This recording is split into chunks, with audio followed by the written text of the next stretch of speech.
Okay, I am in the outskirts of Kathmandu in Nepal, and I am quite frankly shocked. So shocked that I don't even know what to say. I am somewhat lost for words.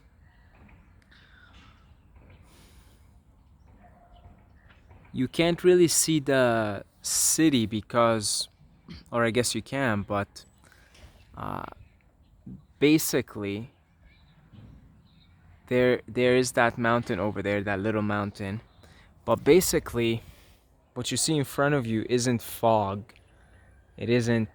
Some of it is clouds, but it's mostly smog. It's mostly smog. There's a there's a big cloud of smog pollution encircling the entire city. The entire city. And the city is surrounded by these hills, not really mountains per se, more like hills, kind of like that one over there. Uh, but even when you're in the middle of it, you could, turn your head around and look, and there are the hills, but you can barely see them because there's just so much haze, so much smog just covering up the whole city. And on the way here, because I had to get out of the city center, because I mean it is it is quite amusing, but anything more than that, I mean, it's so smoggy there that I was having all kinds of issues actually with the breathing. Most people here put masks on, and I was starting to get very mucusy, and I know it has nothing to do with food because I'm deliberately coming out of my way to be extra careful with the food, because I understand that my body is being uh, subjected to crazy amount of toxins in the air. So but I was starting to develop your classical respiratory discomforts, let's say. Okay, it wasn't issues, but discomforts. You feel my throat was getting inflamed, and not too much, not like if you have a flu, but if you're sensitive to good air, and if the breath is a primary part of your life, paying attention to the breath, and you come to in the middle of chaos, smog is what I call it, you're gonna notice something going on right away. And I woke up this morning, a lot of mucus, a lot of things. My nose was clogged basically the whole night, and I was in the middle of the city, so I had to get out to the outskirts, which is, oh god, I'm so it's calmer, it's more peaceful here. The air quality is better. It's much better, but you could still see it's hazy. And so on the way here, and hello. On the way here, I got to actually explore the city in a taxi, because it was quite a bit of a drive from the city center. And man, I'm shocked. I'm absolutely shocked, because the conditions in which most people live here are, I don't know what's the word to use here. Subhuman? That would be a good word to describe it. I would say subhuman. The first clue to that word is actually befitting, is the fact that most people here put masks on. They're not. Take it in, guys. This is the most basic, basic, basic nutrient. Oxygen. And you're deprived of that. If I was living here, right now I don't put the masks on, but if I was living here long term, I would never be caught without a mask, because it's almost like I would rather not breathe than be always breathing that. Now, to think that at least 50% of the world's population right now isn't even getting clean air, which is again the most basic nutrient. I mean, think about it. Most places in China, they're just as hazy and smoggy and polluted as this. Uh, China is the number one country in population. India follows, same story. Same story, right? Nepal is probably just a tiny little bit of a preview, if you will, of what it's like in most places in India. You could just go do a simple research on most polluted cities in the world. You will see that most of them are in China and India, which both together constitute 3 out of 8 billion people alive. So, combine that. I mean, Bangkok, Thailand, same thing. Everybody's putting masks on. Pretty much all of Asia, essentially. The major cities, which is where most humans live. We're talking about at least 50% of the world's population. At least 50% are masked up. This is the state of affairs of the planet.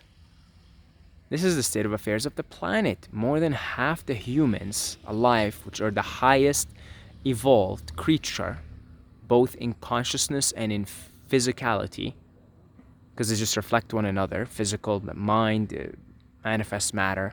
So our physical vehicle is the most evolved vehicle out of all the other life organisms on land. On land, we don't know what's inside the crust of the earth. Uh, and here we are. At least 50% of us are masked up because the air is so polluted.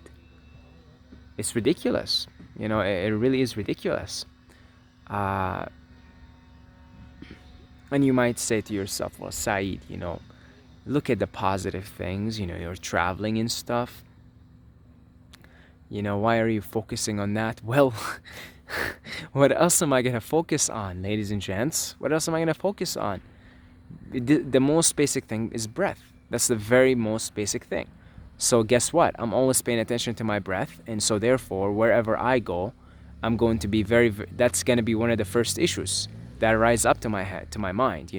For most people, maybe they travel. To them, it's the food. So they're concentrated on the food. So to them, the experience is dictated by the food, right? The food that they're eating. So if they try the different cuisines, oh, I love this X country. Why? The food was really good. But you guys know that we're not about that. We're about changing the world. We're about making this, creating heaven on earth. And I'm so glad I'm here experiencing this, because it really is giving me such a shock. It's giving me such a shock here. It's like, I always knew about it, and I know my mission. I talked about my mission, which 50% of my mission has to do with actually helping Gaia. In fact, all of us wanderers and people who came here to change the world, we answered the call of Gaia, not necessarily humanity, but Gaia. And so for me, that's a big part of it. And so when I come here and I see, first of all, everybody's masked up, and so just to see that, it's like I'm shocked, not because that's at least 50% of humanity. That's ridiculous. So that's number one. The most important thing is the breath, actually. You can't be breatharian in a place like Nepal or China. If you're living in a major city, or India, I guess you can, but good luck. You're swimming against the flow, my friend. So that's a shocker for me. It's a shocker because, again, it's like I can't believe that most humans live like that. And then, yeah, just so then we took the car and stuff and the taxi, and we kind of went all over the Kathmandu, and there's dirt everywhere. uh like people just throw stuff, and it smells, and you know I I don't know, man. I don't know. I can't believe we've been treating the earth like this. I can't believe it. I cannot believe it. I cannot believe it. We are, as a species, we have been treating the earth with the uttermost disrespect. And I can't believe the earth, Gaia, has been so patient with us for so long. I'll tell you what, any disasters that happen, natural disasters, which are just cleansing, detox symptoms for the earth, if you will. I mean, we have it coming as a species. I mean, we have it coming, fair game, honestly. If we start to have all kinds of earthquakes and, all that stuff, fair game, man. Fair game, you reap what you sow. Well, what do you think, disrespecting the earth like that? You think that's, what do you think? We're conscious, responsible beings, and you think that's just gonna somehow get erased? Somehow we're gonna get a free pass on that? No, no.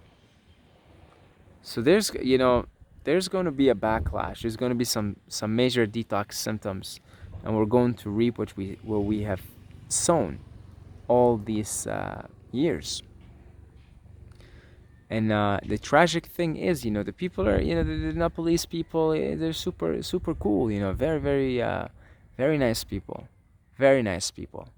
Most humans are positively oriented.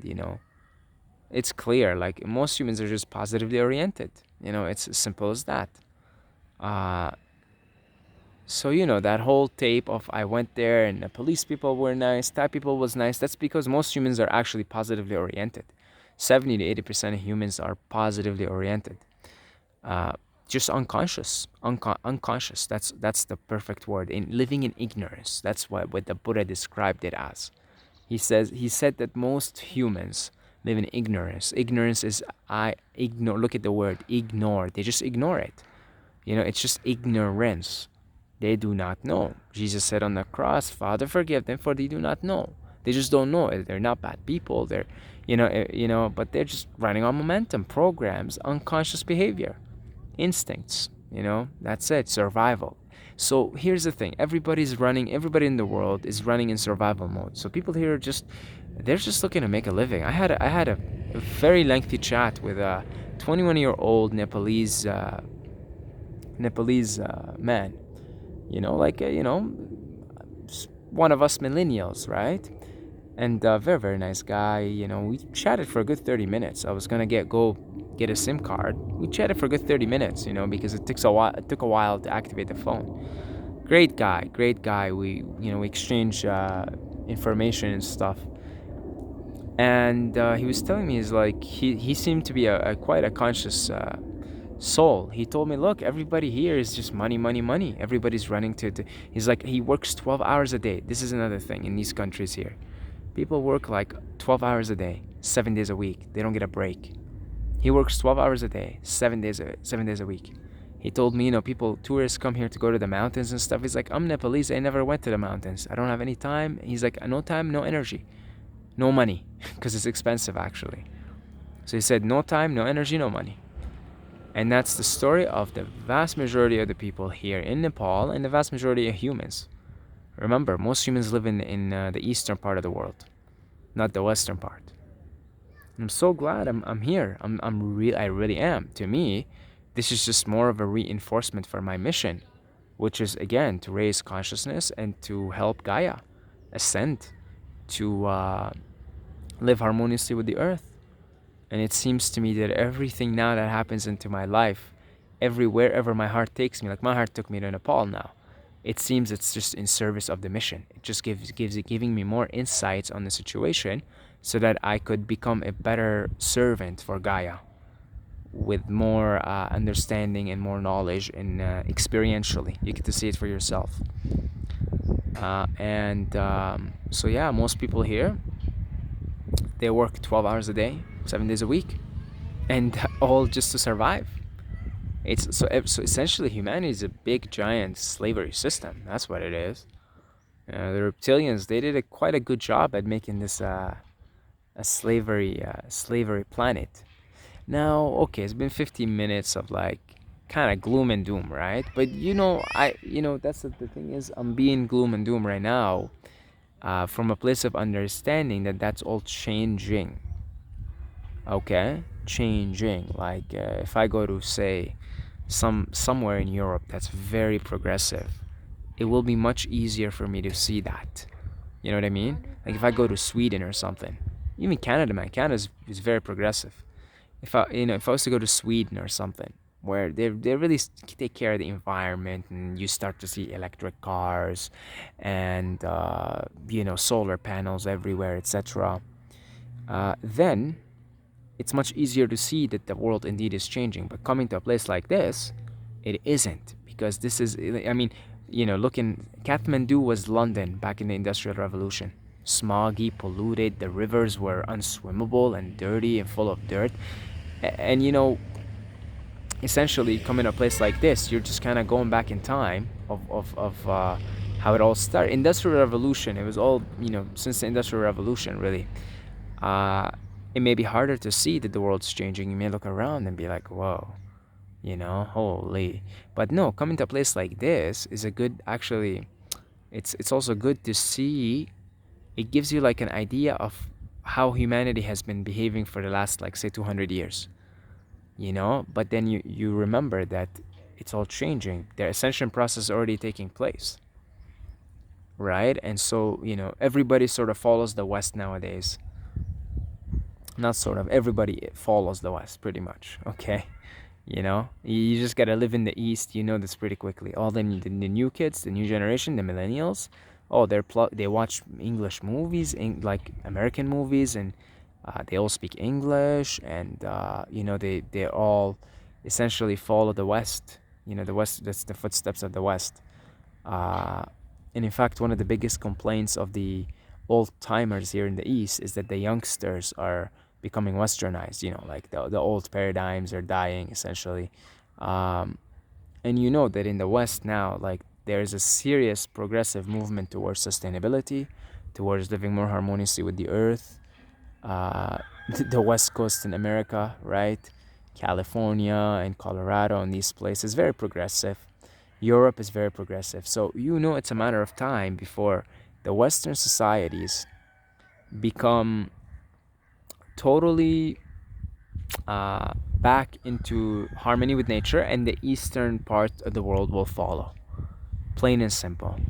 This isn't better or worse. We work together as one planet, right? Because we are one planet. If you were to go to space and look at the planet, and you would see that it's just one planet, and it'll really give you a perspective. And what affects one place of it affects another. Simple as that.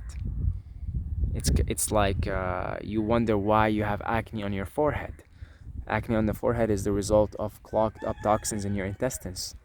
Exact same thing. Exact same thing. You may wonder, oh, well, our country has been, really environmental friendly. Why are we getting earthquakes and floods and stuff? It's like, no, man, it doesn't matter. It's about the planet. It's about the whole thing. The whole thing.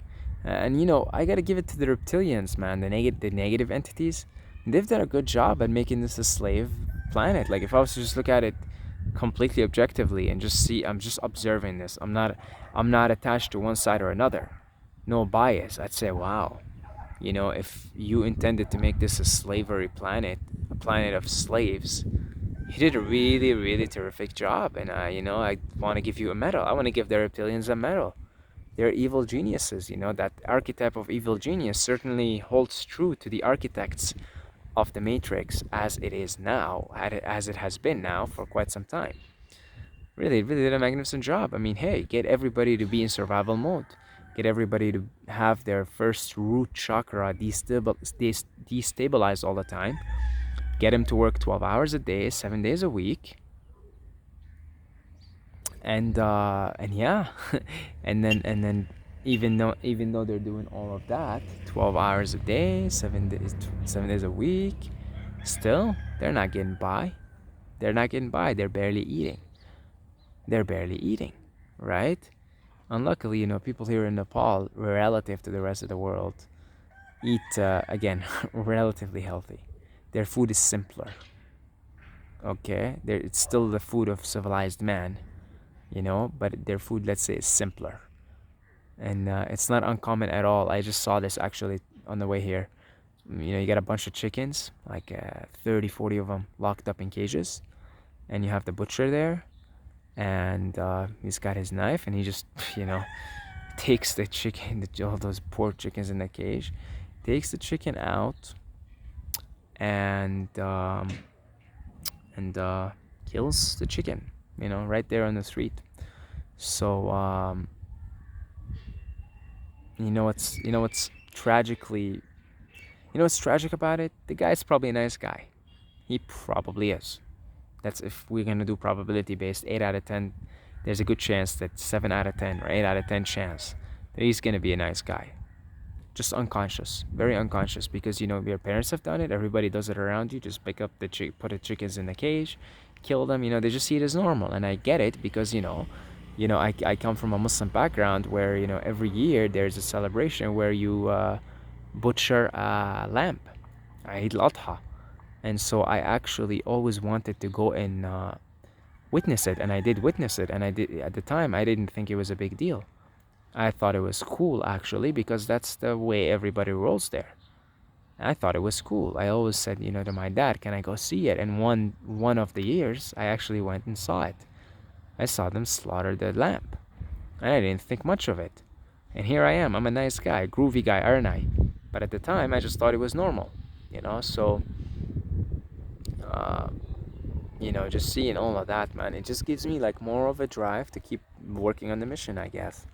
To keep working on this, to harmonize myself with nature, to and then to spread the message, and to be wise enough to understand that places such as Nepal, India, etc., where again, the abuse to Mother Gaia is extremely clear, right in front of your eyes, and in the breath you breathe, literally.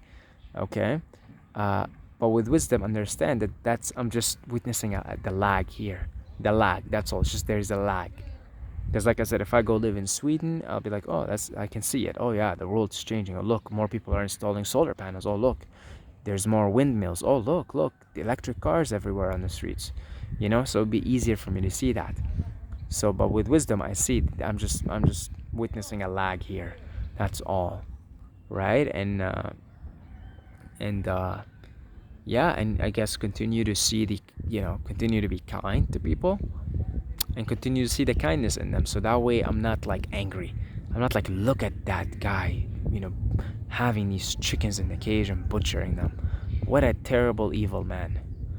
And so that's the compassion, the wisdom and the compassion, sixth density shit, right? That's what I'm here to do anyway, is to balance the love and the compassion. So yeah, these are some thoughts. I'm gonna just continue to walk around.